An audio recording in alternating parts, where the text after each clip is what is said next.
जिधर देखो उधर जलवा नुमा अल्लाह ही अल्लाह है।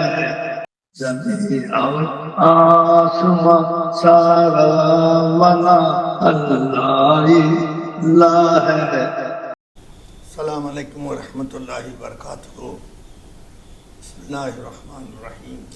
अल्लाहुम्मा सल्लि अला सय्यिदिना नबीना मौलाना मुहम्मद व अला आलि सय्यिदिना नबीना मौलाना मुहम्मद बारिक वसल्लिम अलैहि।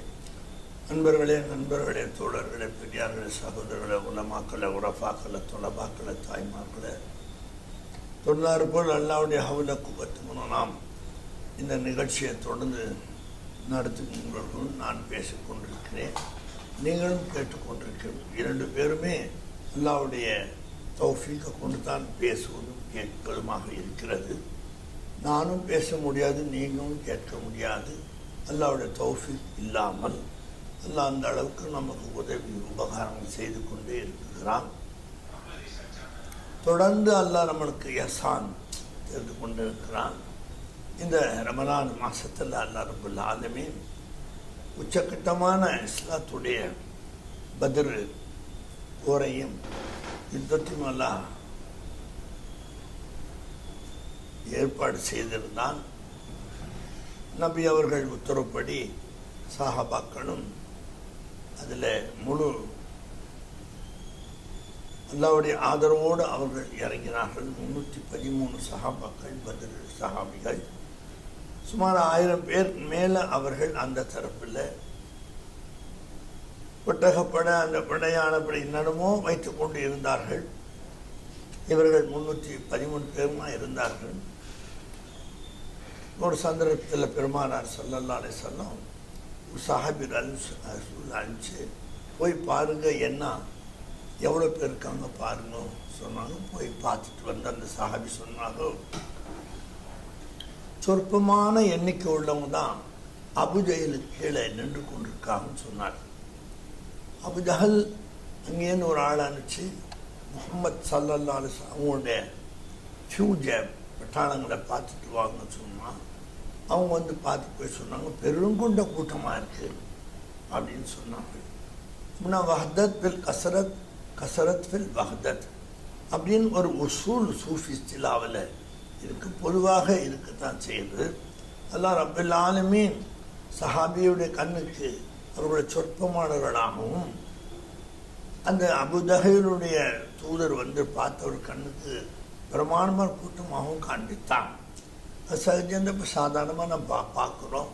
நம்ம டிவியில் ஒரு புதுசாக ரயில் எங்கனால அறிமுகப்படுத்தினா அந்த துறை அமைச்சரோட பெரிய அதிகாரிகள் வந்து கொடியேற்றத்தை அந்த ரயிலில் ஓட செய்கிறாங்க. அவ்வளோ பெரிய ரயில் 22 கம்பார்ட்மெண்ட்டு பெட்டி இந்த டிவியில் ஓடுது.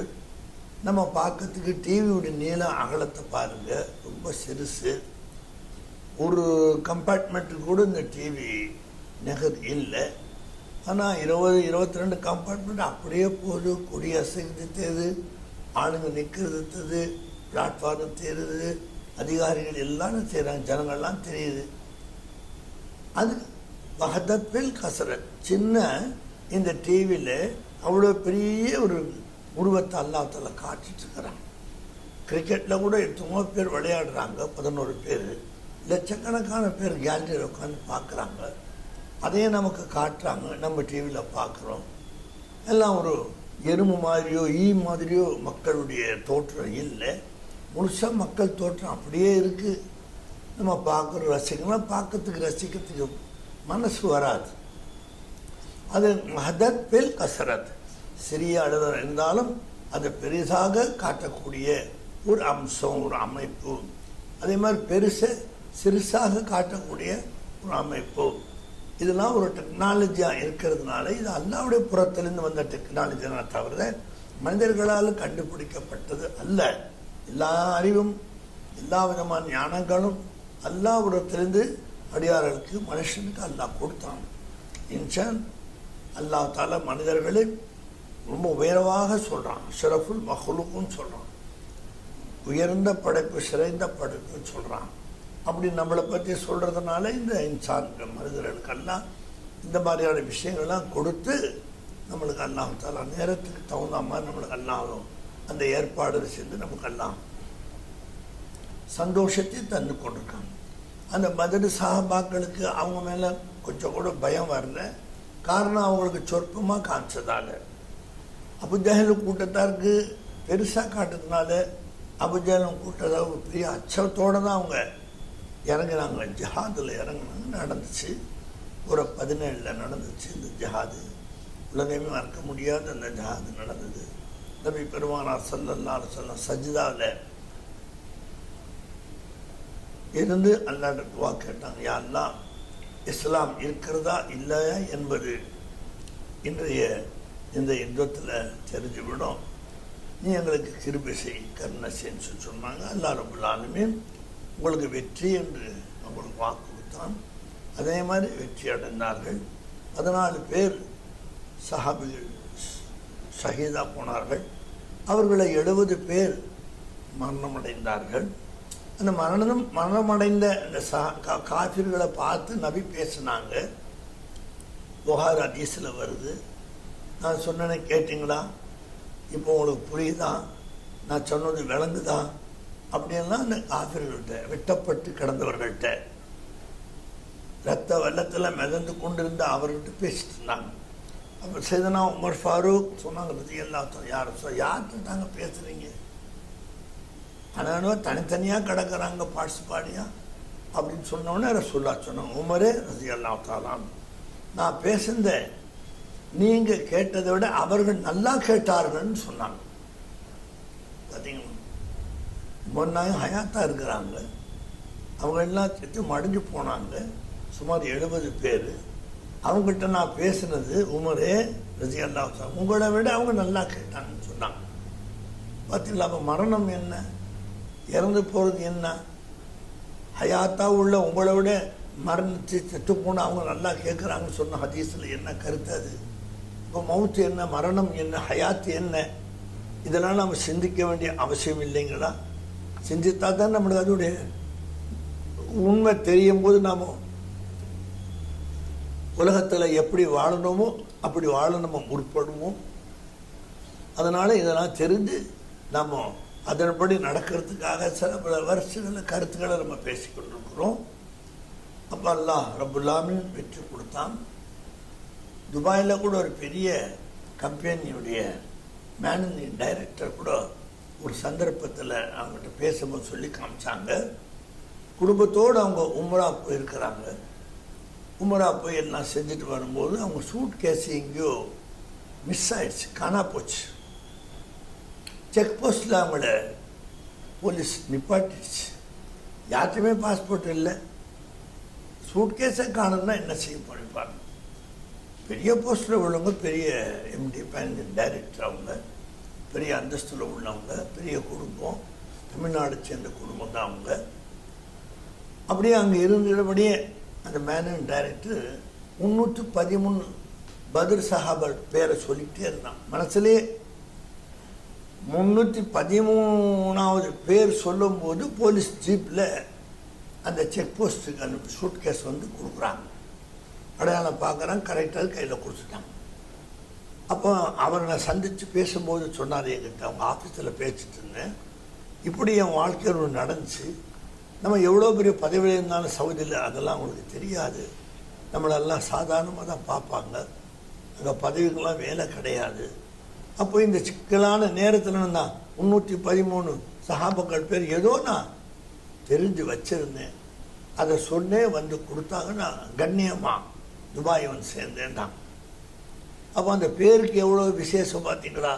கசாலி இமாம் சொன்னாங்க, விலாயத்து அல்லாவுடைய இறைநேசம் பெறக்கூடிய தர்ஜா 70 பங்கு பார்த்து இருக்குது. 70 அந்தஸ்து இருக்குது. அதில் சலவாத்து ஓதுறவங்களுக்கு கூட விலாயத்து கிடைக்குது. இந்த பத்ர் சஹாபாக்கள் பேரை மனநமாக சொல்கிறவங்களுக்கு கூட அல்லாஹ் விலாயத்தை கொடுக்குறான், அல்லாஹ் நேசத்தை கொடுக்குறான்னு சொல்கிறான். ஏன் அப்படி அந்த அளவுக்கு அந்த பேர் அந்த யுத்தத்தில் கலந்து கொள்ளும்? பாக்கி எந்த யுத்தத்துக்கு அப்படி இல்லையே.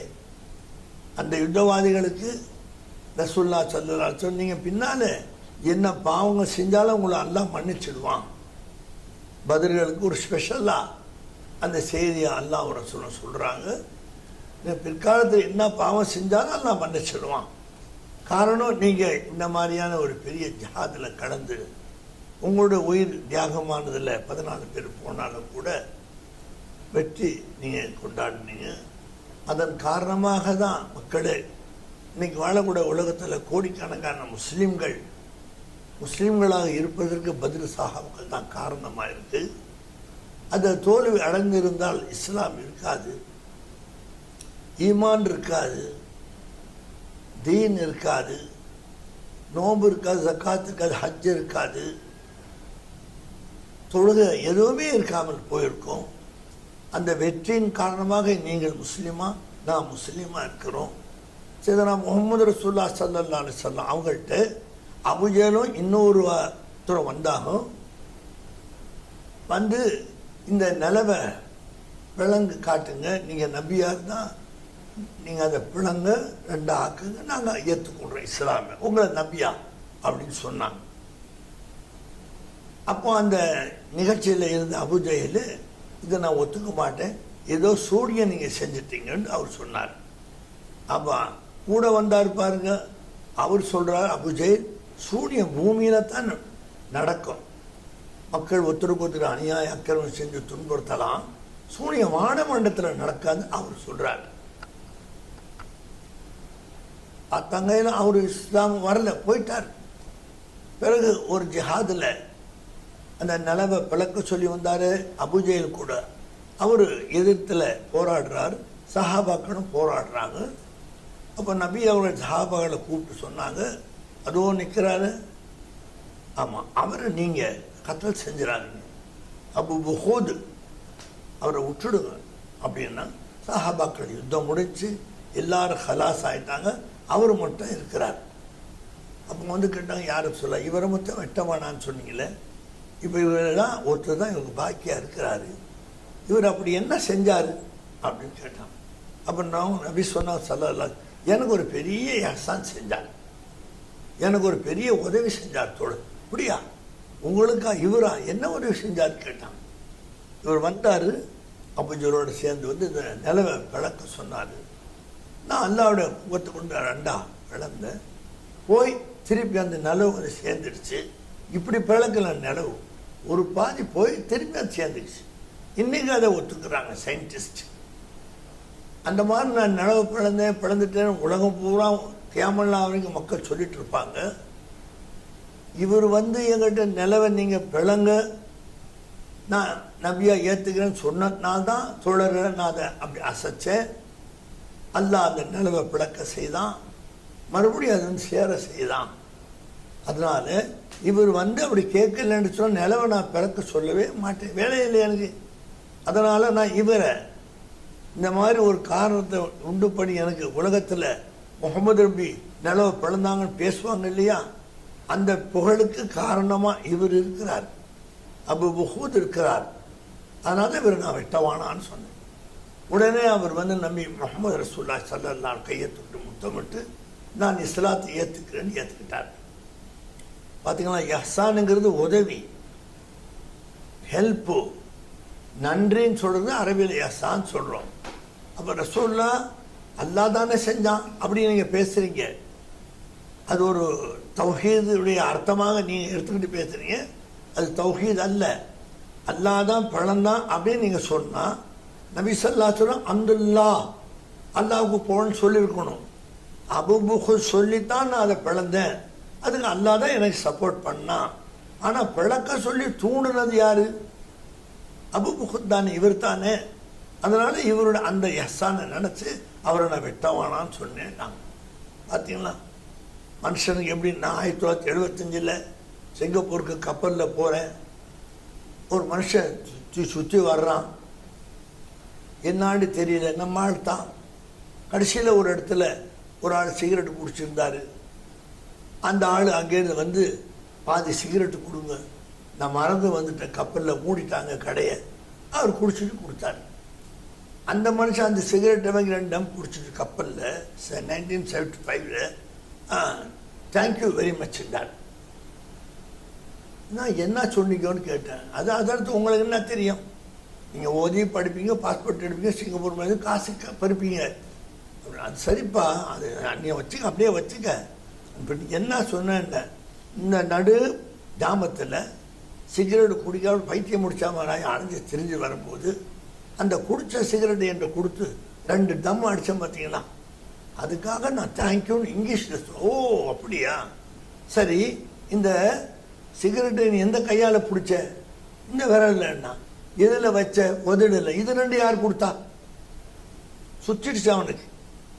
நீ கப்பலில் போவே 75வது வருஷத்தில் பித்து பிடிச்ச அளவு சிகரெட்டுக்காக, அப்போது அந்த சிகரெட்டு குடிப்பான், அவங்களேருந்து 2 தம்மு உனக்கு கிடைக்கும், நீ அந்த 2 விரலை பிடிச்சதை சுற்றணும். அப்போ இந்த 2 விரலை கொடுத்தவன் அல்ல, இந்த உதடை கொடுத்தவன் அல்ல, இந்த சிகரெட்டில் உனக்கு புற்றுநோய் வரலாம், டிவி நோய் வரலாம், இதுக்கு நீ தேங்க்யூ சொல்கிற. இந்த விரலை கொடுத்து உதடை கொடுத்தாலும் அவனுக்கு தேங்க்ஸ் இல்லை, அதை சொல்ல தான் நான் சிங்கப்பூர் வந்துட்டுருக்கேன்னு சொன்னேன். நினைவு வந்து தேங்க்ஸு, எவ்வளோ அழகாக சொல்லுவோம், சின்ன சின்ன தேங்க்யூ வெரி மச். என்னது அது, எங்கேருந்து வச்சது, யூரோப்பியன்கள் ஆளும்போது உலகத்தையே ஆண்டார்கள், அப்போ அவங்க ஏதாவது சின்ன உதவி செஞ்சால் தேங்க்யூ சுக்குரியா, அது நம்மளை சொல்ல அல்ஹம்துலில்லாஹ் ஜஸாக் ஏதோ ஒன்று சொல்கிறோம். அப்போ எவ்வளோ பெரிய நமக்கு செஞ்சுருக்காங்க. ஸல்லல்லாஹு அலைஹி வஸல்லம் பெரிய யுத்தம் செஞ்சு உஹதில் ரசூலோட பல்லு கூட போயிடுச்சு, உங்களுக்கு தெரியும். 70 பேர் ஷஹீதா போனாங்க. அமீர் ஹம்சா ரசூலோட சின்ன பாப்பா அவங்களும் ஷஹீதா போனாங்க. அப்படி போய் இந்த இஸ்லாத்தை பாதுகாத்து இன்னை வரைக்கும் நம்மளோட அந்த இஸ்லாமை தந்து உயர்வான மார்க்கத்தை தம்பு, இஸ்லாமுக்கு நகரான மார்க்கம் உலகத்தில் இல்லையே, அதை தந்து நம்மளுக்கு உதவினார்களே, எஹ்சான் செஞ்சாங்களே, அந்த நபியை நம்ம மறக்கலாமா? அந்த நபி மேலே சலவாத்தை நீங்கள் ஓதக்கூடாதா? குர்ஆன்ல அல்லாஹ் ஓதுறான் சலவாத்தை, மலக்குகள் ஓதுறாங்க சலவாத்தை. அல்லாஹ் குர்ஆன்ல சொல்கிறான். அல்லாஹ் நான் தொழுகிறேன்னு சொல்லலை, நோன்பு வைக்கிறேன்னு சொல்லலை, ஜக்காத்து கொடுக்குறேன்னு சொல்ல, அஞ்சு செய்கிறேன்னு சொல்லலாமே. ஒன்னே ஒன்று குர்ஆன் ஹதீஸ்ல கூட அதை சொல்லலாம். அல்லாஹ் நான் நபி மீது சலவாத்தை ஓதிக்கொண்டே இருக்குகிறேன், மேலும் அமரர்கள் மலக்குகளும் ஓதுகிறார்கள், அதனால மூமின்களை நீங்களும் ஓதுங்க என்று அல்லாஹ் சொல்லுகிறான். பார்த்தீங்களா? அதனால நீங்கள் எஹ்சானுக்கு எஹ்சான், நன்றிக்கு நன்றி செய்யுங்க. அல்லாஹ் ரஹ்மத் செய்வான். வாஹிர் தாவானா அல்ஹம்துலில்லாஹி ரப்பில் ஆலமீன். அஸ்ஸலாமு அலைக்கும்.